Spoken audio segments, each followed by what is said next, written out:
Hello dear students, आज हम discuss करेंगे नॉमेनक्लेचर ऑफ कोऑर्डिनेशन कंपाउंड्स।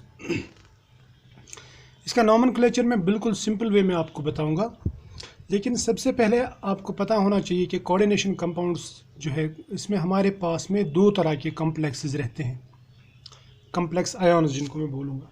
एक है कैटायनिक कॉम्प्लेक्स और दूसरा एनायनिक, और कुछ न्यूट्रल रहते हैं।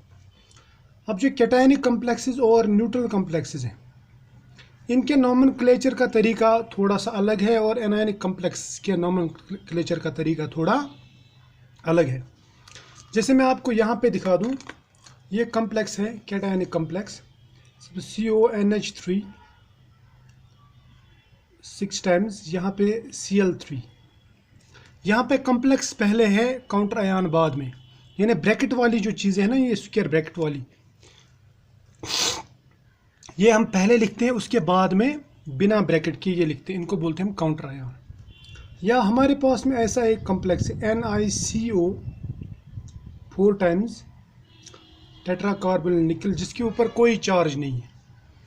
तो यहाँ पे जो कॉम्प्लेक्स है ये न्यूट्रल है, न्यूट्रल है, जबकि ये वाला कॉम्प्लेक्स जो ये कैटायनिक है।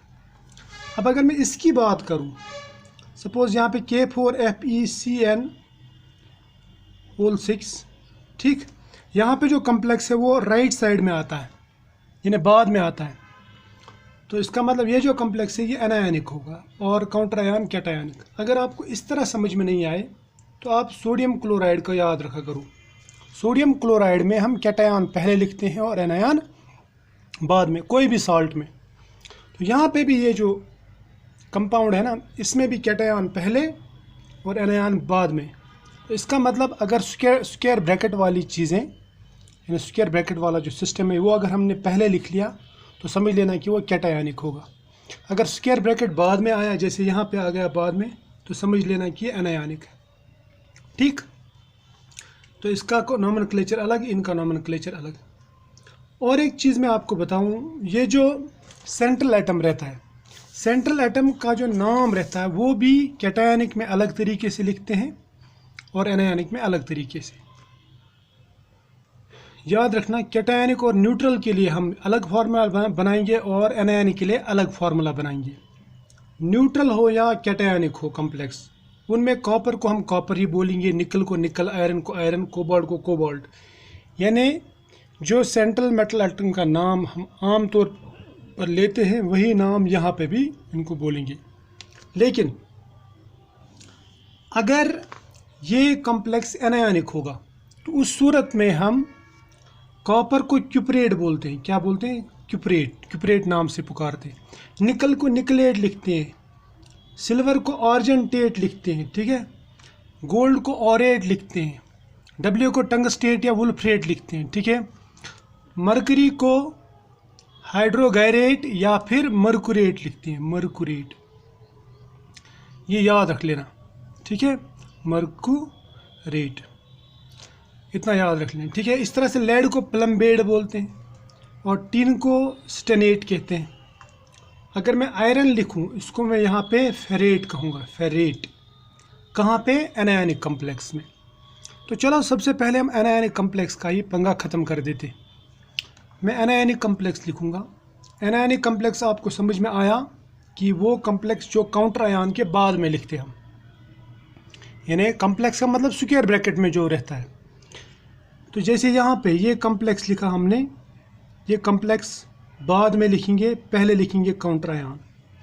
जैसे यहाँ पे K4FeCN6, ये है एनायनिक कॉम्प्लेक्स।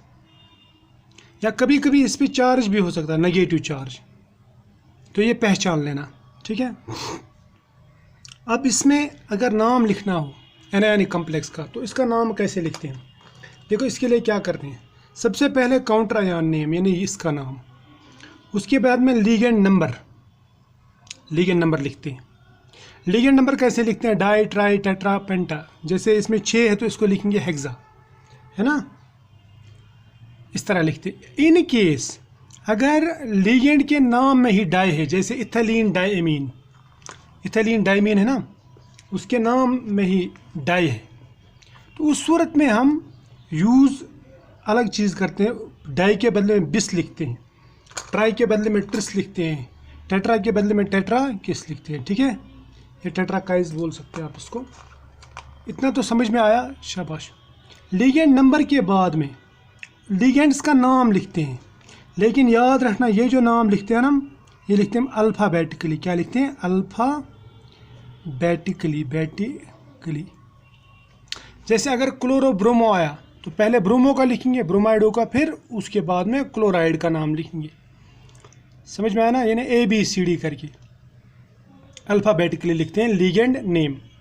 उसके बाद में सेंट्रल मेटल आयन का नाम, यानी पहले हमने काउंटर आयन का नाम, उसके बाद में ये लिगेंड का नंबर, उसके बाद में लिगेंड का नाम, उसके बाद में सेंट्रल एटम का नाम। लेकिन सेंट्रल एटम के नाम के साथ में हमें 8 लगाना पड़ता है। जैसे इसको लिखेंगे फेरेट, वो मैंने आपको ऊपर दिखाया कि एनायनिक कम्प्लेक्सेस में हम सेंट्रल मेटल एटम को कैसे नाम से जानते हैं, ठीक। ये हो गया सेंट्रल एटम का नाम। उसके बाद में लिखते हैं हम इसका ऑक्सीडेशन स्टेट। क्या लिखते हैं? Oxidation state. किसका? सेंट्रल मेटल एटम का। अब इसका नाम लिखता हूँ मैं।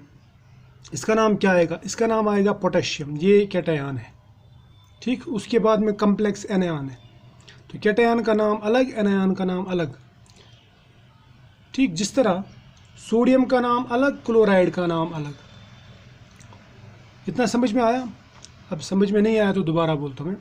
पोटेशियम का नाम लिखा, उसके बाद में एक कम्प्लेक्स का नाम लिखना। ये पूरा एक ही आयन है, कम्प्लेक्स आयन, और इसका नाम हम लिखेंगे इस तरह से। इसके नाम में काउंटर आयन के नाम के बाद में क्या लिखते हैं हम? Ligand number. लीगेंड नंबर कितना है यहाँ पे? 6, यानी हेक्सा। उसके बाद में लीगेंड का नाम, यहाँ पे एक ही लीगेंड है, CN। इसको मैं लिखूँगा सायानाइडो या सायानाइडो, हेक्सासायानाइडो, ठीक है, हो गया। उसके बाद में किसका नाम लिखना है? लीगेंड नेम के बाद में काउंटर आयन नेम, लेकिन कौन से? ग्रीक में। मैं लिखूंगा यहाँ पे फेरेट। ये मैंने सिखाया ऊपर आपको एनायनिक कम्प्लेक्स में कैसे लिखते हैं। जैसे यहाँ पे देखो Fe का लिखा है फेरेट, शाबाश, फेरेट लिखा। फेरेट के बाद में इसका ऑक्सीडेशन स्टेट। ऑक्सीडेशन स्टेट मैंने पिछले वाले लेक्चर में आपको बताया कैसे निकालते हैं। तो इसका ऑक्सीडेशन स्टेट कितना आएगा? 6 - 4 वो आएगा 2, यानी आपको देखना है कि कितने नेगेटिव बचते हैं। जैसे यहाँ पे 6 नेगेटिव, 6 में से 4 पॉजिटिव निकालो तो 2 नेगेटिव बचते हैं। 2 नेगेटिव बचने का मतलब इसके ऊपर 2 पॉजिटिव होगा, ठीक है। हो गया ये नाम, ये होगा इसका नाम। अब मैं कुछ एग्जांपल्स लेता हूँ यहाँ पे। चलो फिलहाल हम ये एनायनिक कम्प्लेक्सेस करते हैं। कुछ यहाँ पे है जो मैं आपको बताऊँगा, जिसके ऊपर मैं आपको समझा दूँगा कि नाम कैसे लिखते हैं। देखो इसका नाम लिखेंगे, इसमें ये काउंटर आयन है, ये कम्प्लेक्स आयन है, तो ये जो ये है ना, ये नेगेटिव कम्प्लेक्स है, इतना याद रख लेना, यानी एनायनिक कम्प्लेक्स। आपको क्या करना है? पहले सबसे पहले काउंटर आयन का नाम लिखना है। काउंटर आयन का नाम लिखना है, उसका नंबर नहीं, यानी उसमें कितने नंबर है उससे आपको कुछ लेना देना नहीं है।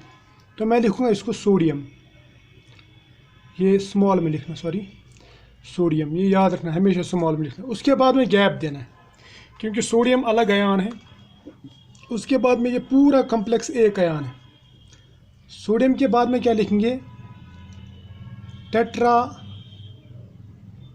क्लोराइडो।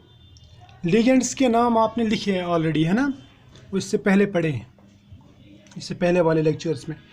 टेट्रा 4 क्लोराइडो, ठीक है, 4 क्लोराइड है इसमें। इसके बाद में क्या लिखना है ना, नंबर ऑफ लिगेंड्स, उसके बाद में लिगेंड नेम, उसके बाद में प्लेटिनेट लिखूंगा मैं, प्लेटिनेट।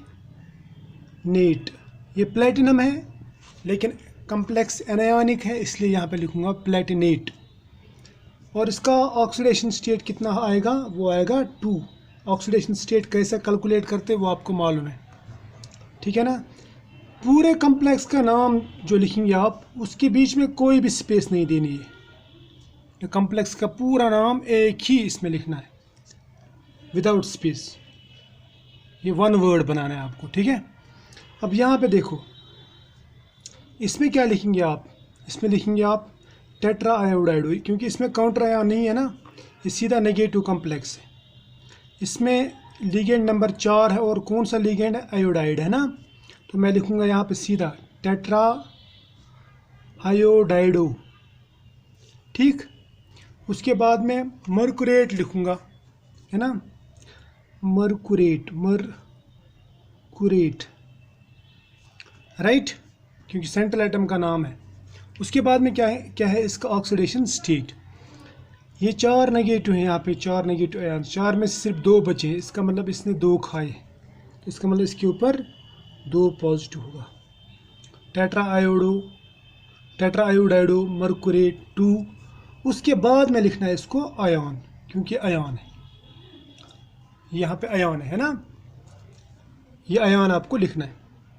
अब यहाँ पे ये है NH4 होल ट्वाइस, ठीक। उसके बाद में निकल, यहाँ पे 4 सायनो है आपको, इसमें 2 अमोनियम है, ये अमोनियम है 2, लेकिन आपको नंबर से कुछ लेना देना नहीं है, आपको सिर्फ काउंटर आयन का नाम लिखना है ना। उसके बाद में ब्रैकेट में जो भी है वो है कॉम्प्लेक्स आयन। कॉम्प्लेक्स में देखना है आपको सबसे पहले लिगेंड नंबर, उसके बाद में लिगेंड नेम, उसके बाद में सेंट्रल आयन नेम, है ना, ऐसे ही है। तो लिखेंगे यहाँ पे सबसे पहले काउंटर आयन नेम, मैं लिखूँगा अमोनियम, लेकिन स्मॉल में, अमोनियम, राइट। अमोनियम के बाद में लिखेंगे हम लिगेंड नंबर, लेकिन गैप डाल के, क्योंकि अमोनियम अलग आयन है, कॉम्प्लेक्स आयन अलग है। फिर टेट्रा सायानाइडो या सायानो भी लिखते हैं इसको, सायानाइडो। उसके बाद में किसका नाम आएगा, सेंट्रल एटम का नाम, ये निकलेट है ना। ये 8 जो है हम सिर्फ एनायनिक कॉम्प्लेक्स में लगाते हैं, आगे दिखाऊंगा मैं आपको। उसके बाद में ये हो गया पूरा। निकलेट के बाद में इसका ऑक्सीडेशन स्टेट निकल का, देखो ये 4 नेगेटिव को न्यूट्रलाइज करने के लिए यहाँ पे 2 पॉजिटिव है, इसका मतलब 2 पॉजिटिव इसके ऊपर होंगे। ऑक्सीडेशन स्टेट सीखो निकालना, ये मैंने ऑलरेडी सिखाया है। NH4 के ऊपर कितने चार्जेस रहते हैं, 1 पॉजिटिव चार्ज, 2 के ऊपर रहेंगे 2 पॉजिटिव चार्जेस, CN के ऊपर रहता है नेगेटिव चार्ज, 4 के ऊपर रहेंगे 4 नेगेटिव चार्जेस, लेकिन 4 में से यहाँ पे 2 न्यूट्रलाइज होंगे, 2 नेगेटिव चार्जेस, अब बच गए 2, तो उन 2 को न्यूट्रलाइज करेगा निकल, इसका मतलब निकल के ऊपर 2 पॉजिटिव चार्जेस होंगे। समझ में आया। अब यहाँ पे ये सेंट्रल एटम नहीं है, ये बिल्कुल बाहर है, काउंटर आयन है, तो मैं लिखूँगा सीधा इसको आयरन, ठीक है, मैं लिखूँगा आयरन, लिखा। आयरन के बाद में कॉम्प्लेक्स आयन का नाम, उसमें सबसे पहले लिगेंड का नाम, लिगेंड नंबर, फिर लिगेंड नेम, मैं लिखूँगा हेक्सा सायानाइडो। उसके बाद में आयरन को क्या लिखेंगे, फेरेट, ठीक है, क्लियर। और यहाँ का ऑक्सीडेशन स्टेट आएगा कितना, शाबाश, ये 4 को न्यूट्रलाइज किया है तो इसका ऑक्सीडेशन स्टेट आएगा 2, राइट, शाबाश। अब इसका नाम, ये जो ना, ये टिपिकल एग्जांपल मैंने जानबूझ के बनाया था कि आपको थोड़ा सा आसान हो जाए समझना। देखो सबसे पहले लिखेंगे यहाँ पे सोडियम का नाम, मैं लिखूँगा सोडियम ख़त्म, स्मॉल, ठीक है, सोडियम का नाम आ गया। उसके बाद में आएगा कॉम्प्लेक्स आयन का नाम। तो कॉम्प्लेक्स आयन का नाम कैसे लिखेंगे हम, सबसे पहले लिगेंड का नंबर और लिगेंड का नाम अल्फ़ाबेटिकली। इसमें कौन कौन सा लिगेंड है, एक है ये अमीन, ब्रोमाइडो है, क्लोराइडो है और सायानाइडो है। तो बता सबसे पहले किसका नाम आएगा, सबसे पहले आएगा अमीन का, क्योंकि इसका A से आता है, इसका B से आता है, इसका CH से आता है, इसका CY से आता है, राइट। मैं लिखूँगा अमीन, AMM यानी अमीन। फिर क्या लिखूँगा मैं, डाई ब्रोमाइडो, बीच में कोई स्पेस नहीं, ठीक। फिर डाई क्लोराइडो, फिर सायानाइडो, ठीक, बीच में कोई स्पेस नहीं, ये यहाँ पे जगह नहीं है इसलिए यहाँ पे आ रहा हूँ, लेकिन सोडियम और इसके बीच में स्पेस है, यहाँ पे स्पेस है, हो गया साइनाइड कंप्लीट। उसके बाद में आएगा कोबाल्ट, मगर कोबाल्टेट, कंटिन्यू कोबाल्टेट। टेट क्यों? क्योंकि ये नेगेटिव कॉम्प्लेक्स है, ठीक है, कोबाल्टेट। अब इसका ऑक्सीडेशन स्टेट देखो, एक नेगेटिव और ये दो नेगेटिव हो गए, तीन, तीन और दो पाँच नेगेटिव, ये तो ज़ीरो है, न्यूट्रल है। पांच नेगेटिव में से दो पॉजिटिव न्यूट्रलाइज करेगा, वहाँ पे बचते हैं तीन नेगेटिव, इसका मतलब कोबाल्ट के ऊपर तीन पॉजिटिव होगा, 3। ठीक है, यहाँ तक समझ में आया। अब मैं आपको और एक बताऊंगा, न्यूट्रल और cationic complex. Neutral complex and cationic complex, इसका नॉमेनक्लेचर देखेंगे कैसा होता है। न्यूट्रल में दिखाऊंगा आपको क्या है। न्यूट्रल जैसे हमने एग्जांपल लिया था NiCO 4 टाइम्स, राइट। और इसका मैंने एग्जांपल बताया था कैटायनिक का,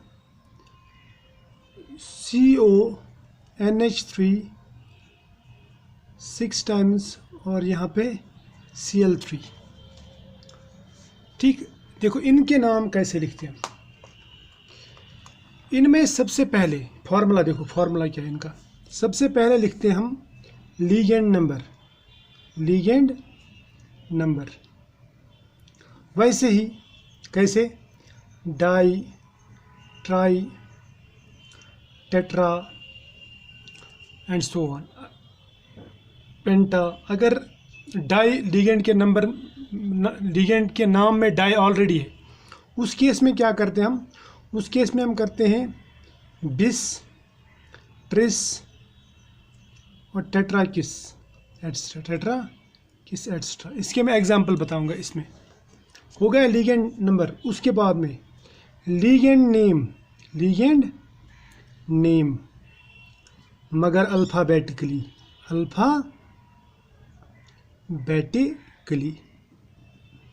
ठीक है। आपको इतने सारे रूल्स याद करने की ज़रूरत नहीं है, बहुत सारे, आपको सिर्फ सिंपल ये फार्मूला याद रखो, अब सब मसला सॉल्व हो जाएगा। लीगेंड्स के नाम आपको आते हैं क्योंकि आप लोगों ने ऑलरेडी पढ़े हो, है ना। ये हो गया, अल्फ़ाबेटिकली लिख दिया लीगेंड का नाम। उसके बाद में सीधा सेंट्रल एटम का नाम, central atom name, simple words में। जैसे कॉपर होगा तो कॉपर, कोबाल्ट होगा कोबाल्ट, निकल होगा तो निकल ही बोलो। इसमें आपको कुछ चेंज नहीं करना है, ठीक है। सेंट्रल एटम नेम हो गया। उसके बाद में ब्रैकेट्स में लिखना है ऑक्सीडेशन स्टेट। क्या लिखना है? ऑक्सीडेशन स्टेट, वो भी रोमन्स में, ठीक है, रोमन्स में। ये हो गया। उसके बाद में स्पेस दे दो, स्पेस के बाद में काउंटर आयन का नाम, काउंटर आयन नेम। चलो कुछ एग्जांपल्स करते हैं यहाँ पे। सबसे पहला एग्जांपल में यही लिखूंगा, NiCO 4 टाइम्स। उसके बाद में दूसरा एग्जांपल लिखूंगा मैं CONH3 6 टाइम्स, Cl3। ठीक, इनका नाम लिखेंगे पहले। बता इसका नाम क्या आएगा। इसमें सिंपल आएगा नाम। सबसे पहले लिगेंड का नाम लिखना है ना। मैं लिखूंगा यहाँ पे टेट्रा कार्बोनिल, क्योंकि CO को बोलते हैं हम कार्बोनिल। लिगेंड्स के नाम याद रखा करो। मैं लिखूंगा इसको टेट्रा कार्बोनिल। फिर लिखूंगा मैं यहाँ पे टेट्रा कार्बोनिल निकल, ठीक है, ये लिखेंगे निकल। ये होगा, एक ही वन वर्ड लिखना आपको। अब इसका नाम कैसे लिखेंगे? आप लिखेंगे इसमें हेक्सामीन, ठीक, हेक्सामीन लिखा। उसके बाद में लिखेंगे आप यानी 6 हेक्सा और लिगेंड्स के नाम अमीन। उसके बाद में लिखेंगे आप कोबाल्ट। इसमें कोबाल्टेट या निकलेट लिखने की ज़रूरत नहीं है, क्योंकि ये पॉजिटिव कॉम्प्लेक्स है, यानी कैटायनिक कॉम्प्लेक्स है या न्यूट्रल कॉम्प्लेक्स है। इसमें 8 वगैरह लगाने की ज़रूरत नहीं है। तो इसमें सिंपली कोबाल्ट लिखेंगे। उसके बाद में इसका ऑक्सीडेशन स्टेट क्या होगा इसका, वो है इसका +3। ये आपको कैलकुलेट करना आता है। उसके बाद में स्पेस दे दो और काउंटर आयन का नाम क्या है यहाँ पे, क्लोराइड। क्या है इसका नाम, क्लोराइड। हो गया यहाँ तक। अब इसका नाम लिखेंगे। देखो इसका नाम सबसे पहले आपको मालूम है कि यहाँ पे काउंटर आयन वगैरह कुछ भी नहीं है, पॉजिटिव कॉम्प्लेक्स है, सीधा लिगेंड का नंबर और लिगेंड का नाम। लिगेंड का नाम यहाँ पे EN मतलब इथाइलिन डाइमीन है, समझ में आया ना। और ये कितने हैं, ये है 3। तो फिर मैं यहाँ पे ट्राई नहीं लिख सकता क्योंकि इसके नाम में डाई है, इथाइलिन डाइमीन। तो मैं लिखूँगा यहाँ पे ट्रिस, है ना, लिगेंड का नंबर ट्रिस इथाइलिन डाइअमाइन, ठीक, राइट, इथाइलिन डाइमीन। उसके बाद में क्या लिखना है, कोबाल्ट का नाम है ना, कोबाल्ट, बीच में कोई स्पेस नहीं क्योंकि ये अकेला आयन है, कोबाल्ट। इसके बाद में इसका ऑक्सीडेशन स्टेट कितना है, 3। इसके बाद स्पेस दे दो और इसको लिखो आयन, क्योंकि आयन है, इसके ऊपर पॉजिटिव चार्ज है, राइट। अब यहाँ पे ये देखो, ये कॉम्प्लेक्स थोड़ा सा इंटरेस्टिंग है, इसको आप गौर से देखो। इसमें है 3 अमाइन ग्रुप्स और 3 एक्वा ग्रुप्स लिगेंड्स। तो लिगेंड का नाम देना हमें, लेकिन अल्फ़ाबेटिकली। इसका आता AM, इसका आता AQ। तो सबसे पहले किसका नाम आएगा, LMNOPQ, है ना, M पहले उसके बाद में Q, क्योंकि दोनों AA से आता है। अगर पहला अल्फ़ाबेट सेम रहा तो दूसरा का देखो, दूसरे अल्फ़ाबेट के ऊपर नज़र डालो। अगर दूसरा सेम रहा तो तीसरे पे नज़र डालो। इसका नाम आता है AM से, इसके आता है AQ से, एक्वो, है ना, या एक्वा। पहला अल्फ़ाबेट तो सेम है, तो फिर ये डिटरमाइन नहीं करेगा, फिर कौन करेगा, दूसरा अल्फ़ाबेट। तो मैं लिखूँगा इसको, फिर यहाँ पे ट्राइअमाइन, है ना, ट्राइमीन, फिर ट्राई एक्वा। इस बार हमने ट्रिस क्यों नहीं लिखा है, क्योंकि इसके नाम में डाई या ट्राई नहीं, ट्राई एक्वा। उसके बाद में क्रोमियम, उसके बाद में सल्फेट SO4, 2 नेगेटिव है इसके ऊपर, यहाँ पे तो न्यूट्रल है। इसका मतलब क्रोमियम पे 2 पॉजिटिव चार्ज आएंगे। बीच में स्पेस दे दो और लिखो सल्फेट, ठीक है। आई होप यहाँ तक जो नॉमेनक्लेचर है वो आपको समझ में आया होगा। आपको सिर्फ इतना याद रखना है कि एनायनिक में आपको सबसे पहले काउंटर आयन का नाम देना पड़ता है, उसके बाद में कम्प्लेक्स आयन, जबकि कैटायनिक में पहले कम्प्लेक्स आयन उसके बाद में काउंटर आयन, ठीक। और दूसरा याद रखना है कि आपको नेगेटिव कम्प्लेक्स यानी एनायनिक कम्प्लेक्स में जो सेंट्रल एटम का नाम लिखते हैं आप, उसमें 8 लगाना पड़ता है, और जनरली हम वो ग्रीक या लैटिन वर्ड इसमें इस्तेमाल करते हैं। जबकि पॉजिटिव कम्प्लेक्स यानी कैटायनिक कम्प्लेक्स और न्यूट्रल कम्प्लेक्स जो रहते हैं, उसमें आप सिंपली कॉपर को कॉपर लिखते हैं, कोबाल्ट को कोबाल्ट लिखते हैं, जैसे जो नाम रहते हैं कॉमन नेम वही लिखते हैं, ठीक है। तो यहाँ तक तो मैंने बताया आपको। नेक्स्ट लेक्चर में मैं आपको मतलब बाकी एग्जाम्पल्स बताऊंगा और कुछ स्पेशल रूल्स बताऊंगा जो समझने बहुत ज़रूरी है, ठीक है। तो फिलहाल आपको ये सिंपल कॉम्प्लेक्सेस का नाम इजीली आ जाएगा, राइट। चलो आज इतना ही, फिर मिलेंगे नेक्स्ट लेक्चर में, तब तक के लिए बाय।